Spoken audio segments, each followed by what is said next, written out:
How would you like to achieve your first million? And today we have David joining us from India. So, David, tell us, what are the 5 steps that small entrepreneurs should be doing to make the first million? Welcome to Unstoppable Podcast with Harry Sardinas, inspiring conversations with influential millionaires, investors, thought leaders, entrepreneurs who are making a massive difference with their innovative products and services, and sharing the challenges and wisdom of how they sold their first million. Great, Harry. Thanks for inviting me on your show. Listen, I got 5 steps, and I think you and I can expand on it. And the first step that I want to talk to you about is changing the internal script that many entrepreneurs have. And one of the internal script is they feel, they cannot do it, or they just feel that what they really want is simply out of their reach. And that really comes from a problem of, undermining your own belief systems that you actually need to understand. So what I really come when I talk to an entrepreneur is understanding where that internal script is coming from. Because as you know, when I was introducing you earlier, is that I come from a very a background which is steeped in understanding consciousness and various other religions. And we've got 1/3 of the population, or maybe half of the world's population in India, China, etc. And the problem is that I've noticed in my research over 40 years is that the external language, which many demagogues or leaders or politicians basically tell individuals that you have something called suffering, which you must go past. And many of my entrepreneurs, believe, which I don't believe, there is no pain, no gain. So they really actually feel that they don't deserve success because that karma, or whatever you want to call it, is my lot. And I said, no, let's pause over here. I said, if that's what you're already believing, then I need to move that mindset away and try to get you to look at the problem completely differently. So one of the first steps that I do with a client is I help you change your mind. Very good. Amazing. So, David, what will be the step number 2 then? Well, one of the things is that I introduced this scrap of concept, and, when I'm talking about half of the population, we, especially India and China, which is deeply religious, since the time of birth, they are instructed to basically say that you are born in certain circumstances and your circumstances cannot change. And most of your suffering or your lot is based on your individual effort, and they call it by different names. They call it karma in Hinduism. In Buddhism, we call it dukkha, which is suffering, and you're responsible for that. And by the way, you can't get out of it. Wow. What is implied in that is you're responsible alone for your success and your failure. And this idea is so embedded in the DNA that it takes me a lot of effort to get them to collaborate. That means we have manifested collectively, not as an individual. So I'm encouraging entrepreneurs is you need to think outside this whole idea of moving from the me to the we. Because one of my, when I quote some of the entrepreneurs, I basically say is that none of us can be successful on our own. We understand is that our businesses, our lives are interdependent. And we need to understand that interdependency, and we need to look outside of our situation to understand how we can actually collaborate and make ourselves successful. Now, when I was a banker and as a businessman, I can just share with you some of my failures in a disaster. When I failed, my health reasons, my business failed, etc., I said, oh my God, what am I going to do? And I was very hesitant to ask people for help. So I don't have all the skill sets to help me out from my own bullshit. I need to talk to somebody who has an objective view and perhaps can complement my success or my skill set to actually get this out. And if you go through all the entire chains, really, you will understand is that everybody has got their place in business. Everybody is not really equal. They've got their own skill sets, and we need to join hands to actually complement this. So I actually told one of my trader friends, he says, why did you join me, David? You're a great financial person. I said, no, you stay where you are and I stay where I am. So both of us can trade and both of us can earn money. So this idea of wealth is actually a flow or a currency of energy. Collaboration, yeah. Yeah. Okay, very good. So David, then briefly, the step number 3, 4, and 5, and then we can expand on all of them. I'm going to jump one ahead. When I talked about the internal script that people are talking about and how it was created, what I'd like to say is that changing one major, let's say, a process in the minds of the entrepreneur.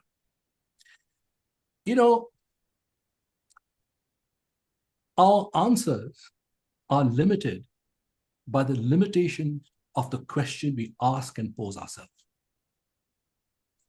Now, if I basically look at the situation in a very narrow way, we're going to ask those questions only in those narrow terms and not belong beyond that.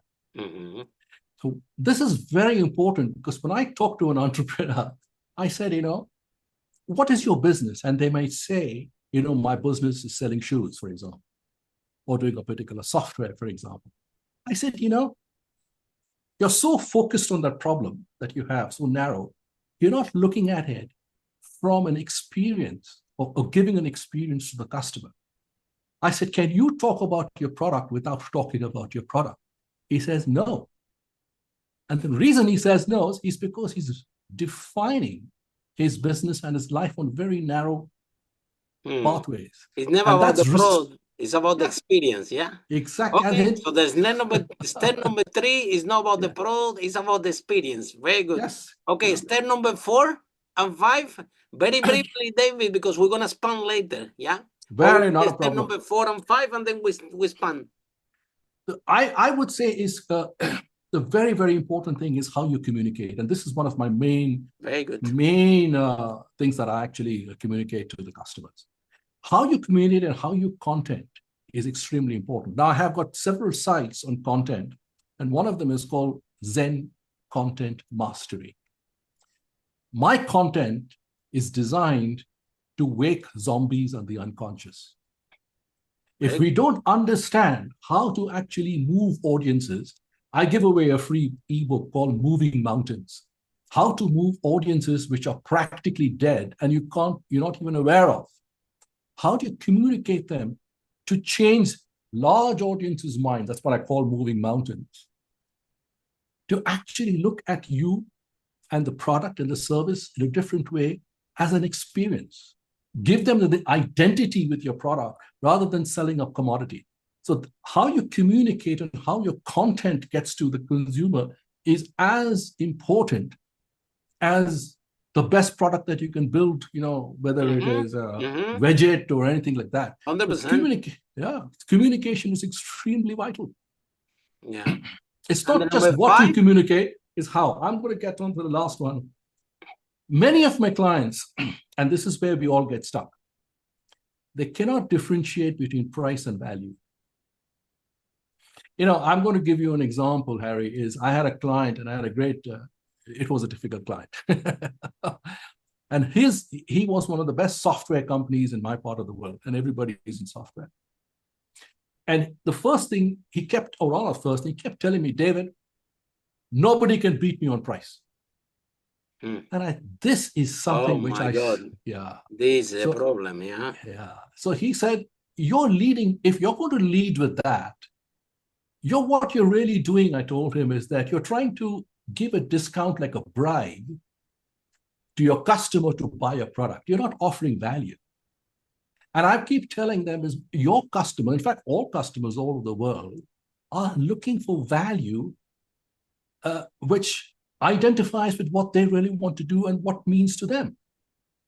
So this is a very important, these are the 5 steps, which I think I'll, happily expand on. Yes. Very important. And you see what happens when you keep discounting it, then there's nothing else. You are treading water just to stay afloat. Yeah. And this is one of the most dangerous things for customers. And they think, my price is the worst position. Yeah. Yeah. Actually, let's expand in your step number 5, because let's go deep in all these steps. Yeah. But this one, especially number 5 that you touched, yeah. Let's expand in this one because David, and this is I learned this in the hard way, by the way. So what I'm telling you is from experience. Yeah. Sure. I have my property company. Back then, in the 2008, 2009, yeah, and 2000, and then the credit crunch came, yeah, around 2008. Mm-hmm. So, it was a difficult market. So then I think I have this idea that, wow, because the people are losing their jobs and people don't have money and things like that. Let me put my rooms cheaper. Yeah. Okay. And this was a huge problem. Yeah. It was a huge problem because I put my room cheaper. And my situation didn't change at all. I'm sure. Mm-hmm. It was as hard to find the people that pay more money that find the cheap one. But Mm-hmm. then I attract the people that have less affordability. Yeah. Mm-hmm. And the business cannot function because I have overheads. Mm-hmm. And these clients is not their fault. Yeah, I have to say that. They just can afford more. Mm-hmm. So they need more for the money because they don't have more. Mm-hmm. And the more they demand for the money, the more cost goes to the business. Yeah. And the business doesn't have, because actually we rented cheap on the first place. There is no margin to meet this demand. So then you have clients unhappy, and then you make way less money. I'm telling you, that was this. Imagine if I have 177 rooms and you discount 30%. So you need to remove 30%. Uh-huh. For 100, from, let's suppose the price was around, let's say, £600. Yeah. Mm-hmm. So now 180 multiply pounds. £600, 30% less of the £600, multiply by 177, and reduce this revenue monthly. That's how much you're losing. That decision, millions, literally millions, in a very short time frame. Yeah. Yeah. So and this is what I realized. Yeah. After I end up in this situation, and it's just exactly what you're talking about. Yeah. There is a big difference between price and value. Yeah. And if people think that because your product is cheap, you're gonna find clients, Never. this is you are in La La Land. Yeah. Yes. Yeah. And so the principle stuff for the very basic, David. Look everybody. Yeah. Look look at you, the glass that you're wearing, the glasses, the chairs, the cars, that everybody. Why, if everybody buys some fries, why not everybody's driving the cheapest car? Why not everybody's wearing the cheapest glasses? Why we don't have the cheapest? Yeah. For example, I can tell now, David, because before the broadcast you shared with me that you lost your eyesight for a few years. Yeah. 7 years. 7 years. Yeah. So I know that your vision is something really, really important for you. Yeah. Sure. I can guarantee that these glasses that you're wearing are not the cheapest on the market. No. Can guarantee that, because this is important for you. Yeah. This is very important for you. You lost your eyesight for 7 years. You're not going to put anything in your eyes that can minimum bring any harm to this. Yeah. Now you need to go to an expert. You need to go to a specialist. Yeah. You're happy. You only want a good product because this is important to you. Okay. Yes. And you preparing to pay a premium for that. Same like 80% of the population are prepared to pay a premium for. Look, everybody, David. So why everybody have an iPhone and a Samsung? Those devices cost over $1,000. Yeah. Why everybody have those when, even in India or in China or whatever, for $100, you can find a phone that will do 95% the same thing. Yeah. Why we paying 10 times more, even sometimes not even 10 times better? Why 80%? It doesn't matter if you live in India, it doesn't matter if you live in China, it doesn't matter if you live in United Kingdom, wherever you live, 80% of the population don't buy the cheapest things. You only David, buy the cheapest things. Do you know why? When you buy cheapest things, when the thing is not important for you. Right. If your eyesight is not important for you, you find the cheapest glasses. Yeah. If running is not important for you, you buy the cheapest shoe run. If you are an athlete, you will buy a Nike. You know, so then coming back to your point, the worst position that the entrepreneur can have is to be in the cheapest price, because now you're removing 80% of the market. Yeah, I agree. Now you're keeping only 20%, which is yes, you attract the people that whatever you offer is not important for them. Yes. And they will, so you couldn't be in a worse position as an entrepreneur. You're attracting people to buy your product, that the problem that you solve is not even important for them. It's that they don't care. They care so least that they're willing to pay cheap money for it. And this is, so I get, so coming back, David, for what you were saying with your client, yeah? Now, and this is my question. Why, David, if this is something that what I explained to you, make a little bit of logic, because you need to see only the people around, the cars that everybody drives and everything. Why, as an entrepreneur, especially if you're a small entrepreneur, if you're a small business owner, everybody's, because you cannot find clients, yeah? Everybody say, you know what, I'm going to be the cheapest in the market. Nobody can beat me in price. And this is the way that I'm going to find my clients, rather than communicate and generate value and communicate the value effectively. You were talking about communication, because when people ask you for discount, it's because you're not communicating the value effectively. Yes.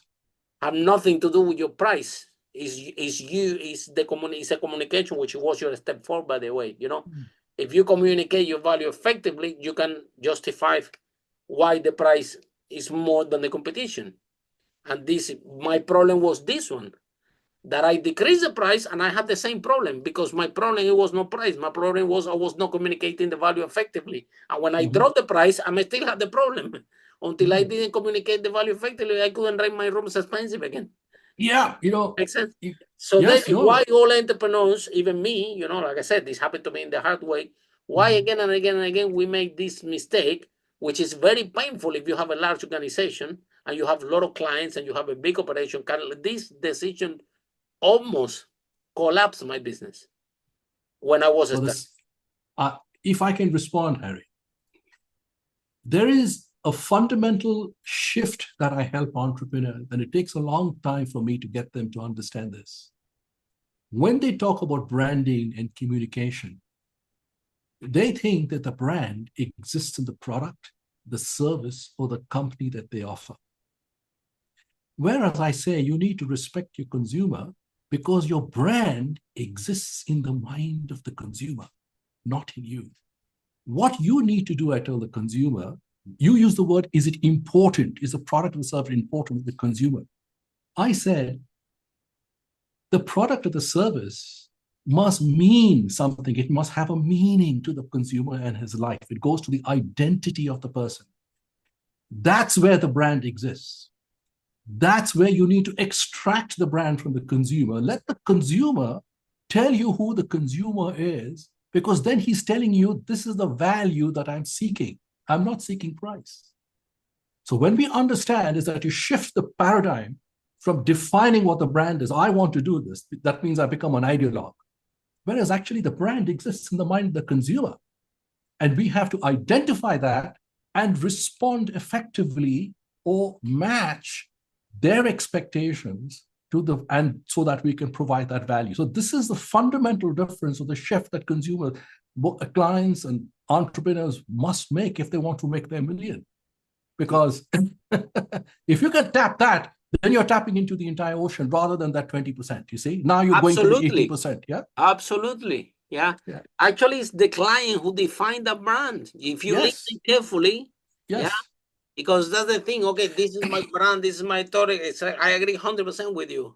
Yeah. We all go. David, same thing happened with product development. Yeah, same thing. Yeah.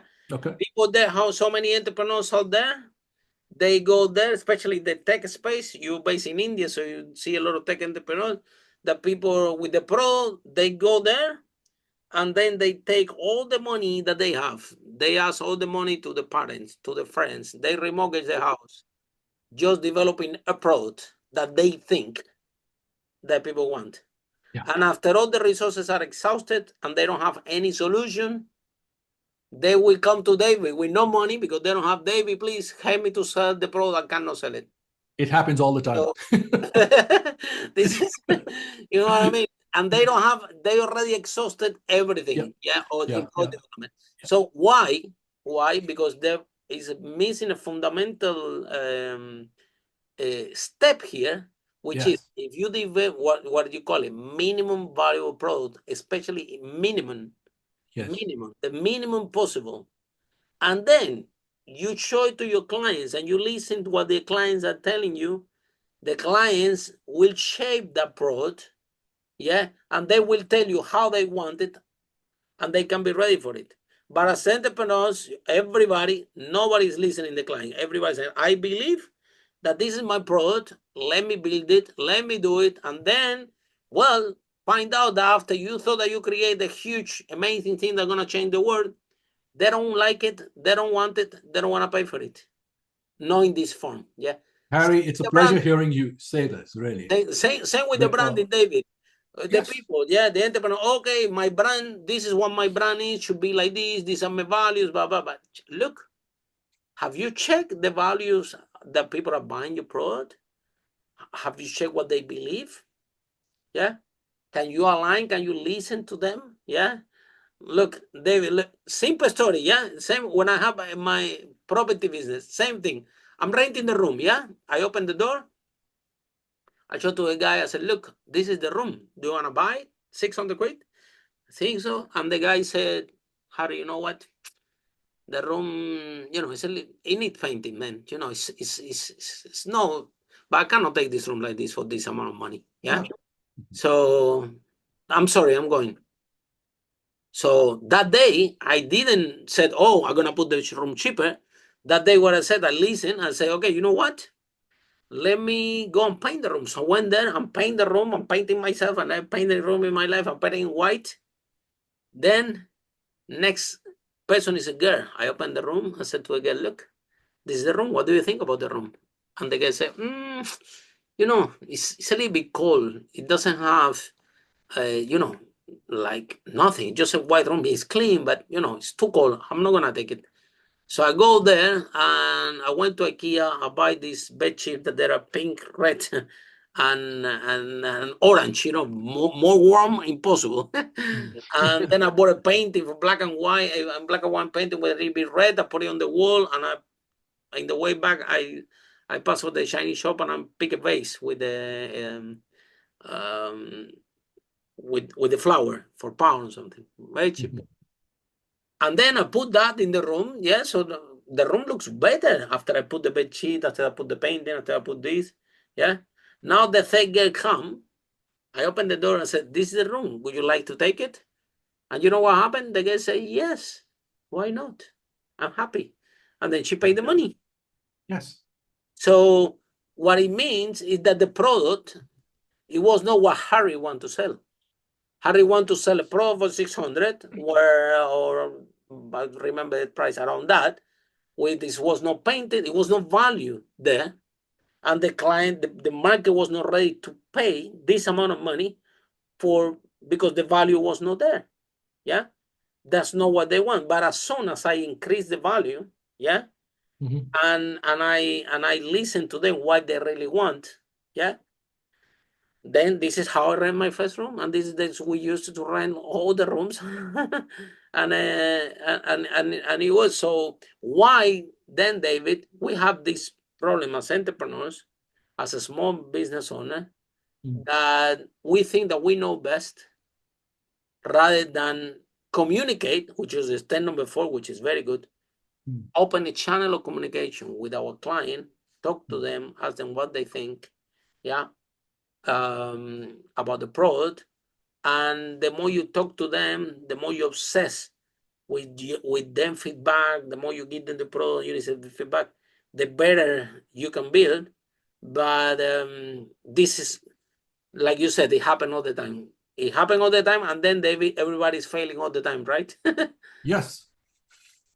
So, one of the things when entrepreneurs set out, they do things that many businessmen or people who are the employees do not do, is that they've got a passion and they're really wedded to their product. But as time goes by, they're still married to their product, and it's really up close over here. When you're up close, then you have blinkered vision and you're not actually being sensitized to what the market is telling you to allow you to change your strategy and your approach to the market, because they're still married to the product. Now, this is where life coaches or mentors can come in, because what they bring in is an objective view beyond those blinkered visions. 100%. Yeah. 100%. And we, just like I tell my clients, I say, you need to communicate better. We life coaches and mentors also need to develop the communication skills so they understand the value. Yes, because we are in the business of changing minds. That's my business. I'm here to change the client's mind. He's completely fixed. I don't see this any other way but this. It's my way or the highway. In fact, the employees tell me, I can't talk to the boss. Will you mind talking to the boss? How strict this, yeah? Yeah. So, we have to actually tread careful paths because they're so wedded to their product, So even, the famous story of Scully and Steve Jobs. Steve Jobs was completely wedded to his product in Apple, and it was not going anywhere. Many people don't know this. And Scully had to fire him, get the board to fire him, so that he can move out of the way and he can develop the business as an objective person, you see. And then when Steve Jobs went out and developed NEXT, the product, and he said, oh my goodness, so this is what Scully is actually telling me why I'm failing. And they got back. But Steve Jobs came with a more broader vision, you see. So many of us all meet entrepreneurs who say, I've got the best mousetrap in the world, so everybody must come and buy my product. What I'm saying is that, have you listened to the market, what they're telling you?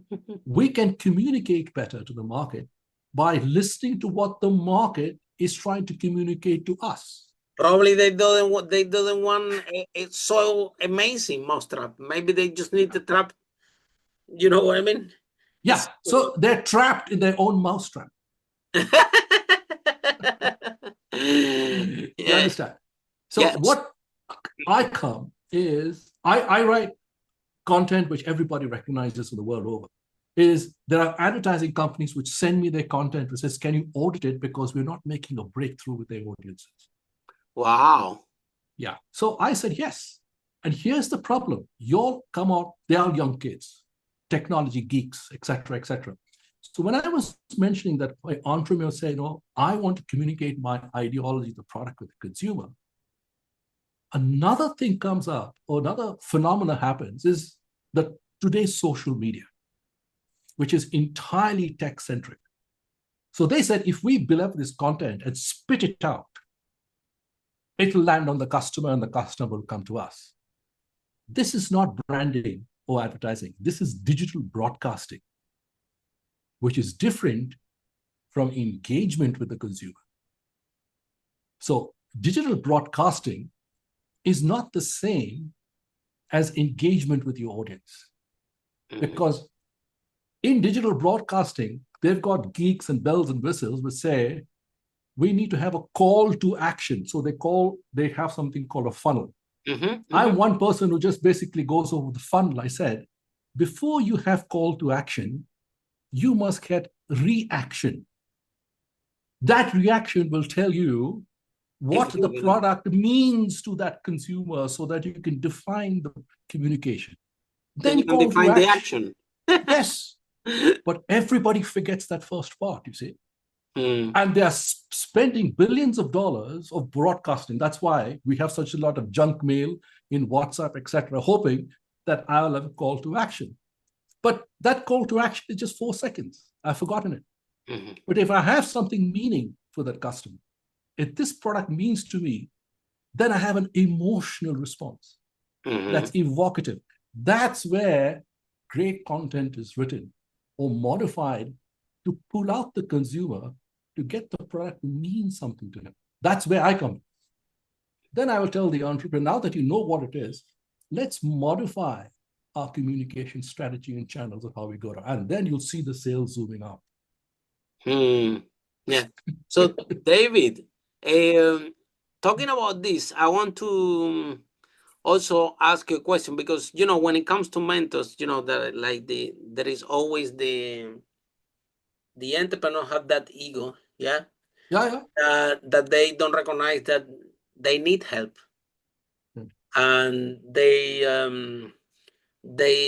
rather than bring a professional like you, right, that understands, about communication and this like that, they try to figure out themselves, and it's not, and maybe say, okay, no, because David charge a lot per hour. Yeah, but it's not about how much he charge. It's about the years of experience, and the knowledge that he has, and the faster that can solve the problem. Yeah. So there is a lot of successful people. They have a lot of coaches. They have a lot of mentors. More a lot. Yeah. Yes. And they are successful. Yeah. And then you find a lot of unsuccessful people that say, I don't want a coach. I don't want to pay for a mentor. I'll do it myself. And then they are struggling. Yeah. Yes. So what can we do to work on the mindset of the entrepreneur to see that this is a clear path, for the success? Yeah. And probably, David, maybe they think, no, this coach, this mentor doesn't understand me because I am struggling with the business right now. Yeah. So but you tell them, okay, you're dealing with the struggling, right? Do you think they really with the struggling? Well, I lost my eyesight for 7 years. That's struggling. Yeah. And look at me now. So I'm coming. I've been. So they think sometimes that maybe David is about to hire the right mentor for you, the right coach for you. Yeah. But there is sometimes a disalignment between the entrepreneurs. They are scared, they are ashamed, they think that the coach and the mentor is coming there to tell them what to do, or the coach as a mentor, they never struggle, so how he's going to understand me if the guy doesn't know what I'm going through, and sometimes this mindset that, again, you said that you're in the business of change people's mind, yeah? So how can we change the minds of the entrepreneurs to they are more open and understanding what actually a mentor, a coach can do for their life, can do for the business, and they're working the right person. You can shortcut 10 years of your life, 20 years of your life. You can save your business. Yeah. So what can we do, David, about working the mindset with the entrepreneurs? Harry, this is a wonderful question. More than 50% of my clients come to me when they've actually burned their boats. 100%. Yeah. That's when that's what they want. Yeah. Yeah. So, this is a special case that you're referring to. Now, however, I've never met an entrepreneur who will tell me that if you're successful to a certain place, does the cost matter? No entrepreneur has ever said no. And I said, instead of a cost, I'd like you to now flip it entirely different as an investment, not 100%. In the cash, but an investment in your time with me. Knowledge. Now, what I'm putting into your business is what I would call brain equity, or what I would call brain or sweat equity, if you like. So I'm saying is that now, as a mentor, if you agree with me as a client, that if you, let's say, achieve $5 million, does this time and the expense that you give me a problem? He says, no, but he's got a mental block. Will I get that $5 million to justify it? So here's a special case. I'm saying is, I'm going to go to bed with you. Your success is my success, and I don't think of failure. So I'm quite prepared to build your business up, and you pay me on two ways, either through royalty or when I have that particular milestone. Now, the reason I'm telling him this is now I am sharing his risk entirely, and I'm walking with him. But That's then, really powerful. Really yes. powerful. So I'm saying is that all I ask of you is to keep an open mind. I'm not here to tell you what to do. I might ask you questions which are tough. If I ask you the question, I'm really asking you to look at a different direction than what you've been doing for 10, 5, 10, 20 years, etc. If we can look at that and I help you generate content with you, now I said I'm in bed with you. So 5% or 10% or 20% of your business is mine. You're not going to become successful if I don't become successful. Mm-hmm. So we are in this together. No entrepreneur has said this. No, he says, okay, let's do together. Mm-hmm. So we now become allies rather than sitting across the table. So he's now willing to share more information with me. I'm willing to take a look at that. The benefit I have as opposed to other entrepreneurs, I come from a very strong risk management, banking background who looks at a very holistic approach to business. I might have clients who are up and down the supply chain. So I can put all these together. Then they begin to see, oh my goodness, so I can actually collaborate with others that both of us can make money. Mm. So not just as a marketing consultant, but as you get into a business consultant, we are developing partners. And I need to practice the adage, move from the me to the we. 100%. Yeah. The fastest way that we increase the business is partnership, strategic partners. It's crucial in business, you know. Yeah. People that have your same client base and they don't compete with you, that's amazing, you know. Yes. One of the fastest way to grow the business. so, you know, I have never met an entrepreneur who would say no to this, because now he's now sharing is that my pain is now shared by this guy. That's me. Mm-hmm. I have someone to bounce my ideas off. Mm-hmm. I don't have to now keep it all to myself. You'll find the relief coming to him in the next 5 minutes. And he starts opening up about what his concerns are.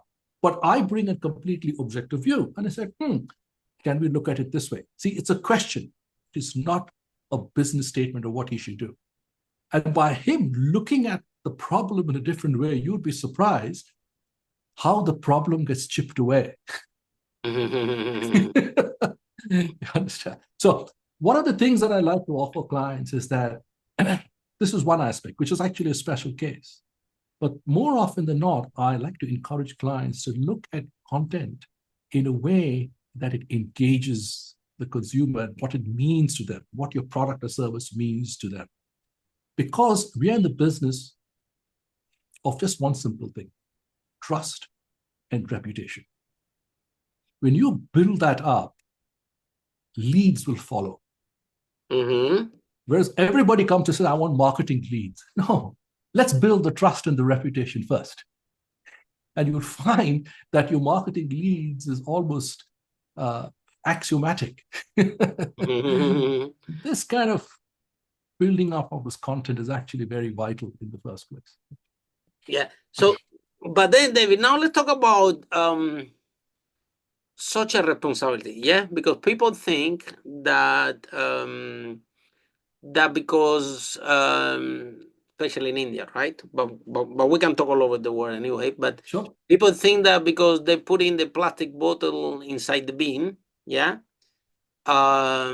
is this they are looking after the planet and they're socially responsible. But social responsibility, it goes more than that. We talk about when you are an entrepreneur, it's about look after the environment. It's also about support your community, yeah, and do sustainable development for your community. It also includes donate to charities. It also includes give more opportunity to women. It also includes hire people just because they're the best for your company, rather than because they're white, Chinese, Black, Indian, right? So because otherwise it's not going to be planet. Yeah, and especially let's say India, exactly China, which is massive country with massive population. If we don't look at this seriously, yeah, um, it can consume is can consume the a lot of the resources for the whole planet really fast. Yeah, like so in 1990s, China, everybody was riding a bicycle, and most of the population riding a bicycle. Very few people have a fridge or refrigerator or TV in the house. Today is completely different ball game. You're talking about a lot of people, everybody consuming cars, TVs, energy, and can the planet take it? And India also is on the same phase as well. Is growing the economy at some points, and the people are getting prosperity. So how we increase the mindset of the entrepreneurs that we had to start the business, we had to grow the business, but we have to do it in a sustainable way. We cannot do a business that, okay, we're gonna sell this, but then I'm gonna pollute the land, so then the small agriculture cannot grow the tomato, and then I'm making money and I'm fine, but then my community, all the agriculture, I already poison all the land, so now nobody can grow tomato, and um, and that behavior toxic from some entrepreneurs, our society cannot take it anymore. You and I, David, we are from the generation of the waste. Yeah. So our generation is waste, produce everything, waste it, throw everything. Yeah. But the new generations, they they cannot afford what our generation did. They can't. They're not gonna have a planet. They have to be efficient. They have to use AI, for example, to solve the problem fast and don't consume so much energy. And and also the other thing as well is to empower the microeconomy. Yeah, yeah. The other 8 months ago, I interviewed the Minister of Health or Minister of Finance of Zimbabwe. Yeah. And the guy told me, Harry, look, we're doing loans as a government to the small agriculture. They're growing the tomato and everything.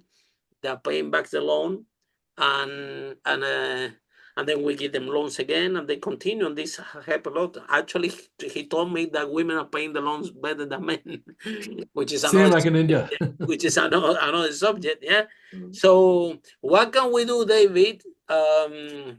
To create to be a role model for entrepreneurs, so we do things on the right way with social responsibility. Like even in my property business when I have it back then, I remember that one day I said, you know what, we're consuming a lot of electricity, yeah, and I think we own a pallet of energy saving light bulbs, and yes, it was expensive, but guess what, monthly decreases enormously the consumption.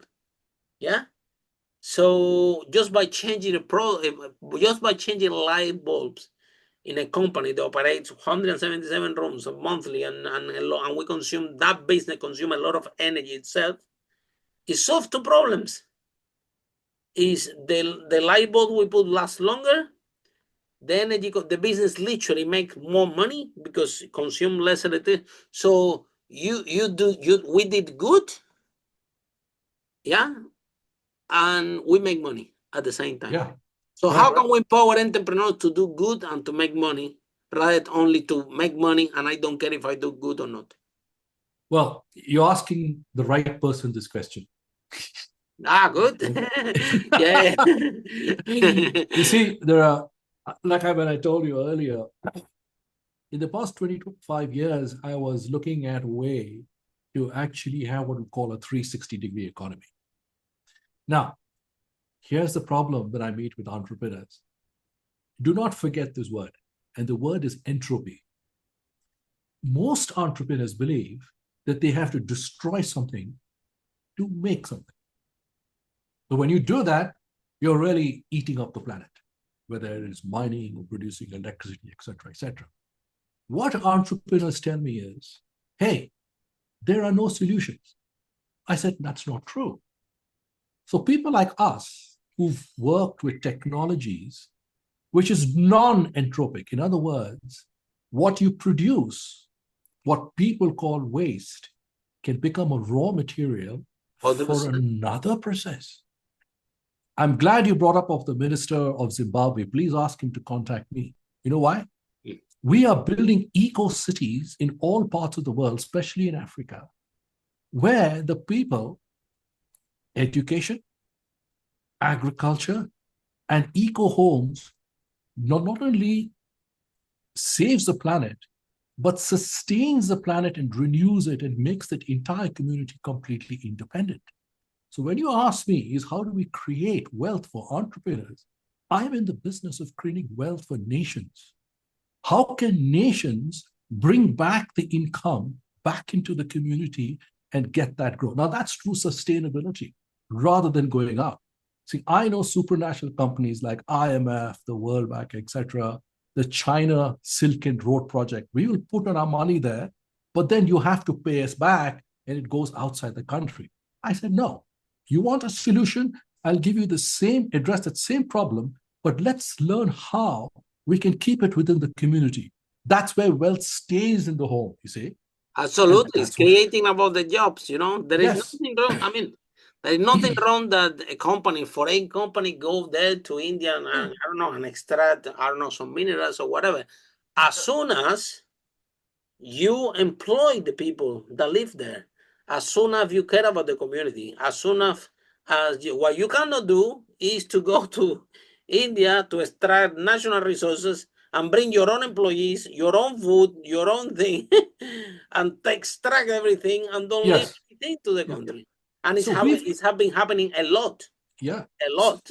So we've got our plan by 2035 to have 100 eco-cities all over the world.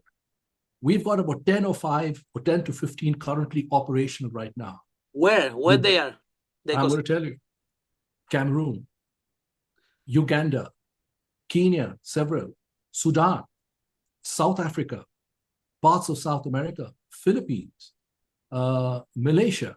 We are building eco-homes with new types of material, some parts of India. We are building schools in places like in Italy, for example, which will have neurodivergent children, for example.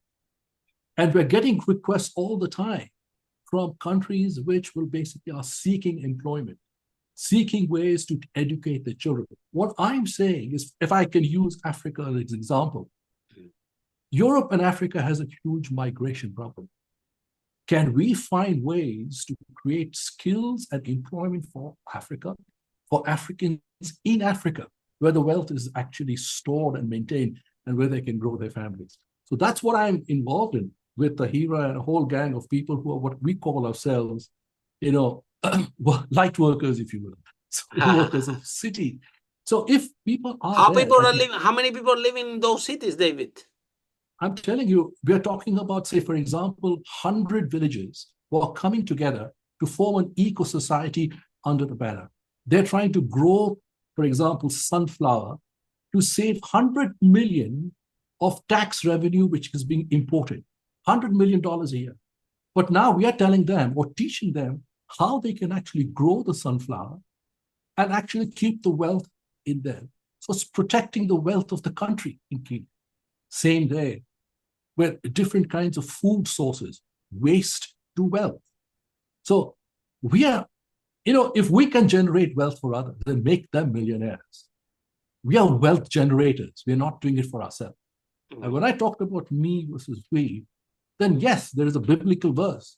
I'm truly my brother's keeper.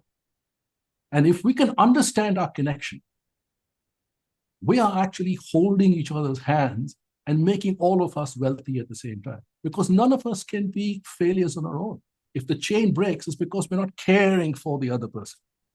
We're not caring for what he or she can do. We're not sharing the knowledge, which is actually a form of wealth with others. That's what we're actually doing. So when we can empower people, that empowerment goes and actually shows tangible results, whether it's producing electricity, producing food, high value education, etc. So we are looking at a swathe of countries where we can actually develop this. And this is not small projects. These are really sizable projects will make an impact on the entire country. So, I'm happy to, extend my hand to anybody who wants to actually, ask for solutions, and we're here actually to do it for them. Okay. And then, David, so tell us a little bit about your book. Where can we find your book? Show us your book. Where can we find your book? Well, you see, there are two books. People are in love with the conversation, how they can find you, how the process works. So I do two things. I don't know whether you can see it because I'm a blurred. It's quite a blurred. It's called Your Mind at Second. Put it like this. Yeah, like this. Your Mind at Siege. Yeah. Okay. So this. Say the name. David, say the name, because this broadcast is not only social media, they're also going to be in Spotify and Apple. So the people listening in the car, they have to be able to find the book also. So can you mention the title? Yes. The title is Your Mind at Siege: Exploring Consciousness and Artificial Intelligence Through the Lens of the Diamond Sutra. So I'm actually tying up the problems of artificial intelligence and understanding consciousness. And that's what I do, because if we can understand individual consciousness and group consciousness, we can actually alter consciousness as well, and the limitations of consciousness. So that's the first book, which is really changing, understanding what our problems in the world is, or how language stunts us in actually limiting ourselves. There's another free ebook, which I'll send you the link if you don't mind. Okay. Of course, no. There are two books. Absolutely, you need to send us. Yeah. It is a free ebook for anybody who wants to understand how content can engage with the customers. It's called Moving Mountains. Very nice. This link will be in the description of this broadcast. I will give you all the links. Yes. I will give you all the links. Moving Mountains, how to move to customer engagement away from customer apathy. So there I listed out what you can actually do and how to create content. My content is, I basically tell people, I write content to wake the dead. Because if we can engage and get an evocative response to people who are walking around like zombies, your clients or any consumer will understand is that this product or service is now giving meaning to the consumer and what their lives are. That is what is called important. We are not broadcasting it out. So these are two things, and I will share the links with you, because anybody. This book, Your Mind at Siege, is now spoken about so much in the halls of Harvard, in Oxford, etc. Because for the first time in maybe 1,000 years, somebody is referring to the problems of ancient text and how demagogues basically hypnotize, large audiences. So they say, you can't think, we will do the thinking for you. I'm trying to give them the authority, retain that authority back to them. In marketing or branding, I specialize in helping executives build up their own brand authority. People are so, people who are 40s and 50s who've been in the same industry, they are very specialized, but somehow the industry doesn't know about them. They're killing themselves because I can't make it happen. I do not know how to speak, how to reveal the knowledge that I have. These people need mentors to establish their brand authority in the space, because the world wants to hear them, what they can do. So that authority is something which I think entrepreneurs must seriously look at, rather than allowing their top management saying, you can't speak, you can't do this, you can't do that, etc. And they just, disappear into the crowd and nobody knows what's going to happen next. So these are the stuff that I'm happy to share the links, and any of your audience can be free to contact me and just buy the book. Moving Mountains is free, so they can download it at any time. Thank you so much, David. I have been a pleasure to be this interview. This interview. Thank you so much for joining us and for your time. We really appreciate. And with that note, guys, remember, do good and make money. What David just shared today is really, really powerful. Yeah. How can we make a product? Yeah. With the waste, how beautiful that would be for our planet, for our society. How we can reduce waste. Yeah. How we can use technology to actually consume less energy. Yeah. I think that there is One one story, one of my colleagues here in London, his dad has a business, when in Colombia. And I said, what was the business of your dad? I said, well, my dad was going to the factory of socks, and he was going to the bins and collecting all the socks that they were cut wrongly, and he was collecting all the socks and then taking to the mechanics to use it to clean their hands. Okay. And that was the business of his dad, basically. He was giving a use to a waste and making profit out of it. So look how simple, David, and how beautiful for the planet. Thank you. You see, we have an expression in English: necessity is the mother of invention. So connect with the consumer. And guess what? The dad of my friend was living in Colombia and had this business. Now they moved to UK, and I'm under the impression that he works in a factory or something like that. And again, it's a big waste, and he's actually repurposing the waste and making a lot of money selling. Wonderful. So he's an expert in this,